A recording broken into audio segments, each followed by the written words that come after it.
Monsieur le président, madame la ministre, mes chers collègues, liberté, égalité, fraternité. Mais que faisons-nous de la fraternité française entre générations ?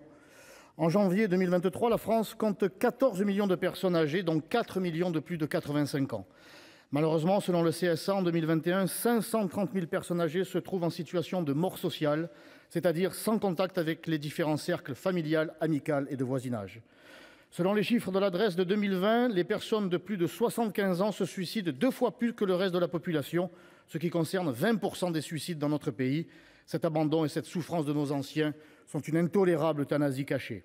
Tout cela est d'autant plus préoccupant quand on connaît la dynamique de vieillissement de la population de notre pays. Dans les 10 prochaines années, le nombre de Français âgés de 75 à 84 ans va augmenter de 50%, passant de 4 millions en 2020 à 6 millions en 2030. Entre 2030 et 2040, la population des plus de 85 ans augmentera, elle, de plus de 50%. En 2030, les plus de 65 ans seront plus nombreux que les moins de 20 ans. Le vieillissement est pourtant quelque chose de progressif et donc par excellence un nouvel état de fait que l'on peut prévoir et que l'on doit anticiper. La première nécessité pour que les personnes âgées ne soient pas abandonnées est de garantir l'équilibre démographique et le renouvellement des générations par une politique familiale ambitieuse. Elle a été abandonnée depuis longtemps. Y aura-t-il assez d'actifs pour assurer les services à la personne et bâtir une société du bien vieillir ?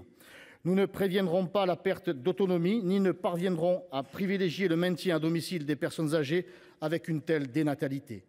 Les mesures techniques les plus inventives ne remplaceront pas la présence humaine et l'échange entre générations. Sur le volet de la lutte contre la maltraitance, les scandales répétés et avérés appellent à une prise de conscience générale sur les dérives de certains groupes privés. Mais il ne faut pas oublier aussi la responsabilité du gouvernement qui a aggravé l'enfermement des personnes âgées durant la période du Covid. Je n'oublie pas, quant à moi, que M. Véran et le conseil scientifique ont empêché les promenades, empêchant même les familles de visiter leurs parents et grands-parents ou de les accompagner vers la mort. Ils leur ont même refusé l'adieu au visage avant la mise en bière. Même le milieu carcéral n'a pas connu une telle infamie. Dans son rapport de mission auprès du ministère de la Santé, Laurent Frémont parle de rupture anthropologique inédite dont on a peine à imaginer l'ampleur, et j'adhère totalement à ce constat. Voilà le vrai visage des progressistes.